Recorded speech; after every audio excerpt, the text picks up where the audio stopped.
Pujas are not meant to give us work. They're meant to lessen work.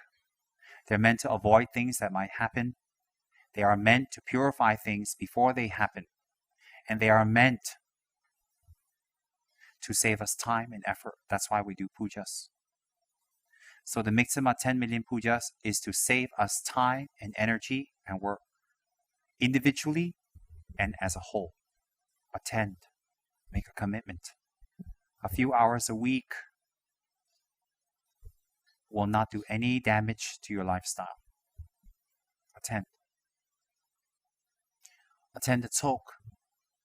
Do the tsog well. I've explained, I've taken so much effort by SMS and spent thousands of dollars by SMS to explain people. Tsog is very important. It is the most supreme practice. In tsog, we completely visualize the path from A to Z. We completely review the path from A to Z. And every preliminary practice and medium practice, medium scope and highest level practice is all embodied within tsog, within the Lama Chopa. It is even done every 2 weeks by His Holiness the Dalai Lama. It is so supreme. It is done every 2 weeks in Ganden, Sera, Drepung, Dashi Lompo, Amdo Tashi Kil. It is done in Gyude and Gyume Tantric colleges. It is done by all traditions of Buddhism, from the holy traditions of Nyingma, Sakya, Kagyu. And it is given to us by our gurus. It is sacred. It is a ceremony in which outwardly it looks like different rituals and chanting and prayers and practices, but it's internal. It gives us a chance, according to the 7 limbs, to purify our karma and to collect a vast amount of merit so that when we do meditational retreats, they gain results. No practice and no commitment can be more supreme than holding our tantric commitments, of which one is tsog. No practice can be more supreme than holding tantric commitments, and of which one is the tsog. The greatest masters in Tibet, now, the past, who are in their 60s and 70s and 80s, all do tsog every 2 weeks and attend tsog and do their practices. All of them is a shining example to us. If we find out that anyone's doing tsog, any tradition, any practice, any yidam, we should immediately encourage them, provide a place, provide a space, and provide the foundation for them to do it. Why? So they come to our center? No.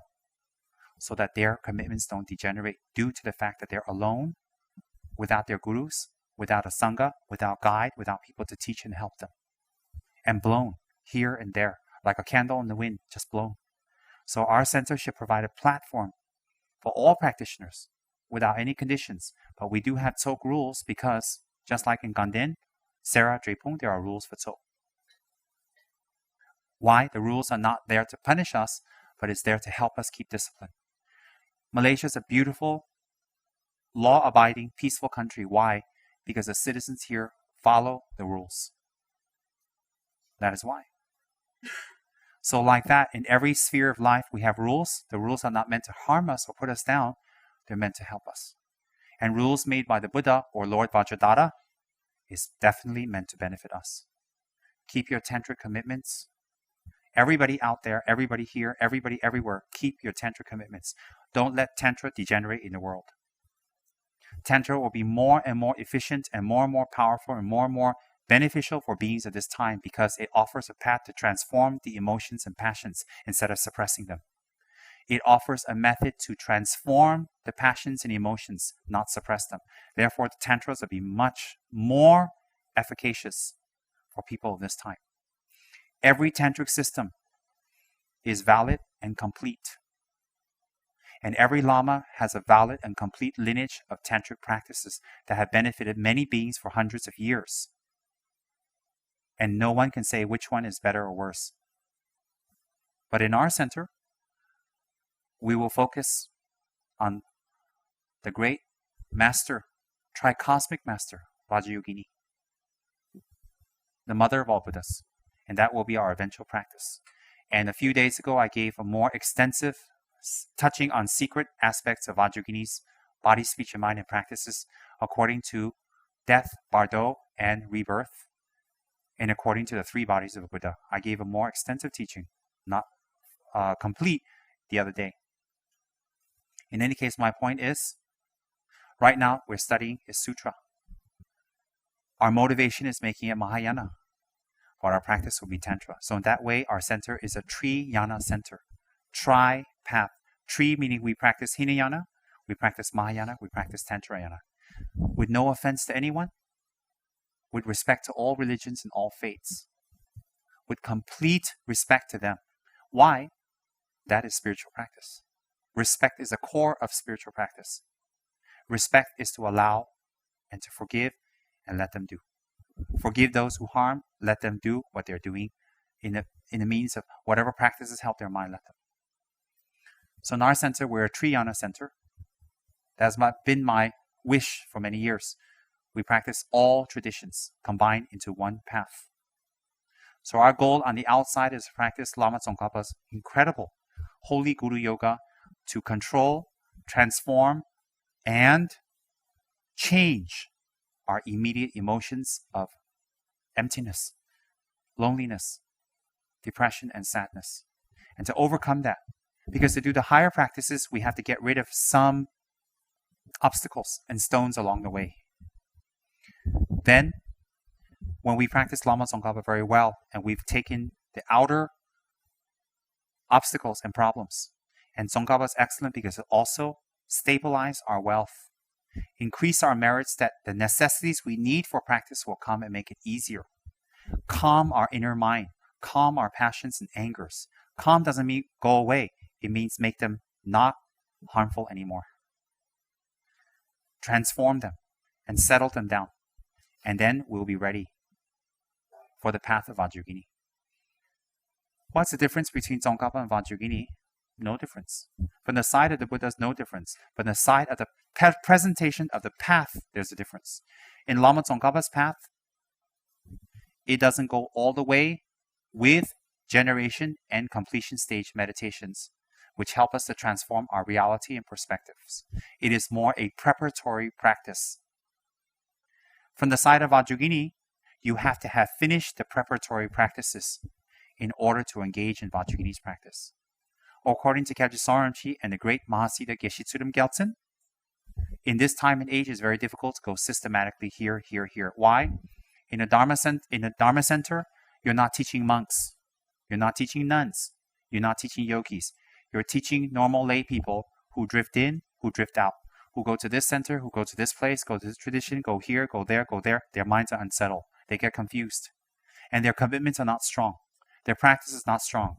They hold no vows. And they have a lot of attachments, and they have a lot of obstacles, and they have a lot of distractions. So it's very, very hard. Traditional, these teachings are not taught to ordinary people who are not practiced. And even within the monastery, it's not given to all monks. So therefore, there's a new challenge for teaching the Tantras to people. The new challenge is to teach a set of people who actually are not ready for Tantra, but need it very badly. So therefore, now the structure is to do sutra, which is practice, preliminary practice combined with actual tantric practice. So people that are with me, that is my goal. Whether they're my students or not, it doesn't really matter. If you're my student, you deserve Buddhahood. If you're not, you don't. I don't think like that. I provide a practice and a foundation and a platform for people. Free, easy, open. Why? A, you're just like me. Nobody wants to suffer. B, I'm not interested in Tibetan Lamas in the future in the sense of only they can teach. Of course, Tibetan Lamas are great teachers currently.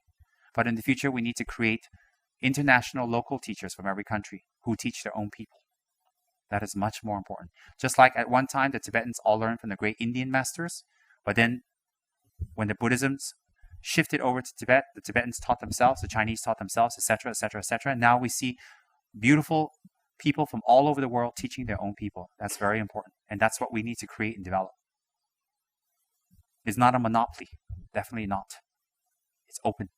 So in our center, I am very, very, very gung-ho about doing preliminary practice, holding our vows, doing occasional retreats, and more for our people to not the devotional side or the ritual side of practice. I'm more interested in our people to do practical side, such as running the center, running the outlets. You all know what's the purpose of the outlets and why I asked you to volunteer.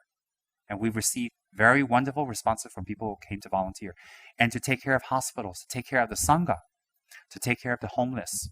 In the future, I very much wish to be blessed to have a soup kitchen, non-denominational, to give food to people who don't have food. As I told you, I was there. I experienced hunger living on the streets. I know what it feels like. And I am glad today I did. I wasn't that time, but I'm glad I did today. And therefore, our center will be that one of action. Everybody has a gift. Whether it's to be in Saraswati department, to make pearls, to do it with love, to do it with commitment, and to do it with samaya, and to do it finishing. Or painting statues, to do it with love and dedication and good motivation completely. Or to be in the K&P department, to write with love, to produce with love, to produce. What's love? What's love? Meaning compassion for others, that this will benefit them. To benefit others. Can we directly benefit them? Can we directly teach them? Not at this time. Can we directly show them our attainments? Not at this time. Can we directly show them that we've controlled our mind? Directly at this time? No. Can we control weathers? Can we stop ghosts? At this time, we cannot. But through K&P departments such as producing books and VCDs and CDs very well and nicely, it will benefit many people who are not able to go near the Dharma. Time, schedule, whatever. Through the outlets who people normally would not go to a Dharma center or know about it or hear about it or have prejudices about it. So when we work in an outlet and we're there, it will make an impact. What kind of people we need at the outlet? All types of people. We will attract what we are in the outlet. That's why we need all types of people to volunteer in the outlet. Then we need people to volunteer. We need people to volunteer in the Dharma centers. We need people to volunteer in the Dharma centers. So we need people to do that. Why do we need people to take care of that and volunteer and do it from their heart? Because it will benefit many more people. Do work at KH out of love. Work in the outlets out of love. Attend book class out of love. Do your practice and sadhanas every day out of love. Work together well out of love. What kind of love? To bring benefit to others. So if we can't do it directly, we can do it indirectly via our center. To take time away, to be committed. We can do it right here. Why not? And why should we do it for the Malaysians? Why should we do it in Malaysia? Because we're here right now. It doesn't matter the people we help are Malaysians or Europeans or whatever. It doesn't matter because sentient being is sentient being. But the karma or the merit we receive from helping will be the same. So the merit we receive will be the same. And with this merit we dedicate it back, we're able to help more and more and more people. Don't just wish and pray. Doing. Don't wait. There's no better opportunity, as Tamara has said. Don't wait. Don't procrastinate. Don't wait for conditions to happen. Conditions don't happen. Right now is the perfect time, no matter how difficult it is. And when you do Dharma work, inevitably, remember this, you will come across monsters and weirdos and all kinds of strange people and disappointments and all types of anger and arguments. You will. Why? People are people. But at least this time when you're angry or pissed off or overworked or burned out or tired or exhausted, it's for a higher cause. It's not just for a paycheck. It's not just for money. It is for benefiting others. So when you're tired for the Dharma, you should be happy. When you're pissed off for the Dharma, you should be happy. When you're burned out for the Dharma, you should be happy. When you meet monsters for the sake of Dharma, you should be happy. When you meet bloodsuckers and parasites for the Dharma, you should be happy. Why? Because we're going to meet them anyway. We're going to meet these people anyway, or these kind of beings anyways. There's no way to avoid them. There's nowhere on this planet where we don't meet scary, nasty, horrible experiences. But let the end result be different.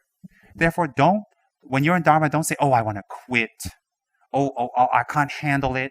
Or the people are nasty. Why are Dharma and people nasty? Why are people in Dharma nasty? Because that's why they're in Dharma. It's like going to a hospital and saying, why is everybody sick? Why is everybody sick? Why are there people in the hospital dying? Why are there dead people in the hospital? Why is there a morgue? So then why do you go to Dharma Center? Why ask there are neurotic people? Strange people? Why are they weirdos in the center? Why are there people who are stubborn and don't change? Why are there people in the center who are in the center to use other people for money or business? Why? There are people in the center who come to center. They're not here to practice. They're here to look good so they can get financial help from you or some business or something. Why? But why ask that? There are people like that everywhere in the world. It's how you deal with it. At least there are nice people, and there are people focused, and there are people who have direction, and the direction is to bring spiritual relief for others that you can't obtain anywhere else. So at least for the Dharma, when you suffer, if your perspective is wrong, you're suffering for the Dharma. If your perspective is correct, you're absorbing the burdens of others and giving them your happiness. So if you have the right perspective for Dharma, you absorb other people's sufferings and you give them your happiness. Isn't that what Buddha quality and Christ quality is about?